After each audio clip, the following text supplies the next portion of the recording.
সালে যখন মমতা ব্যানার্জি মুখ্যমন্ত্রী হয়ে এলেন, তখন পশ্চিমবঙ্গের মেয়েরা, নারীরা তারা ভেবেছিল যে সুদিন এলো, মহিলাদের সম্মান, সুরক্ষা সব কিছু নিয়ে হয়তো এই সরকার ভাববে।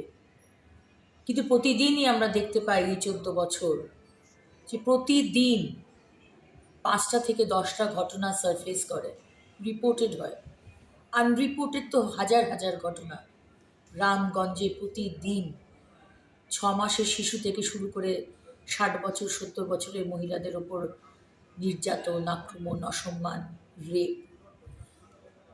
এই লাস্ট কয়েক ঘন্টার মধ্যে আপনাদের কয়েকটি ঘটনা আপনাদের সামনে নিয়ে আসতে চাই। বাঁকুড়াতে পত্রাশায়ের একটি ছোট্ট মেয়ে, মাইনর, নাবালিকা, তাকে রেপ করে, মার্ডার করে মাটিতে পুঁতে দেওয়া হয়েছে।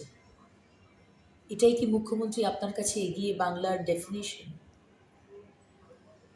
আজকে আরেকটি ইনসিডেন্ট সামনে এসেছে, যেখানে একজন মহিলাকে 2022 থেকে 2024 একজন পুলিশের এএসআই আলিপুর সেন্ট্রাল জেলের লাগাতার ধর্ষণ করে গেছে। এটাই কি কন্যাশ্রী, যুবশ্রী, এইসব যে বিভিন্ন শ্রী আপনি দিয়েছেন মহিলাদের সশক্তিকরণের জন্য, তারপরেও আজকে মহিলাদের এই অবস্থা, যেখানে তাদের কোনো সুরক্ষা নেই, কোনো সম্মান নেই, কারণ এখানে কোনো বিচার নেই। এখানে যে রেপ করে, যে মোলেস্ট করে, যে খুন করে, তার কোনো শাস্তি হয় না। কারণ আপনি পুলিশ মন্ত্রী, আপনার পুলিশ যে চার্জশিট দেয় সেখানে লঘু ধারা দেওয়া হয়। আরেকটি ঘটনা আপনাদের সামনে আনছি, হিঙ্গলগঞ্জ। কয়েক ঘন্টা, লাস্ট কয়েক ঘন্টার মধ্যে এই ঘটনাগুলি হয়েছে। হিঙ্গলগঞ্জে একজন সাধারণ গৃহবধূ, তাকে একজন পুরুষ এসে ধর্ষণ করেছে।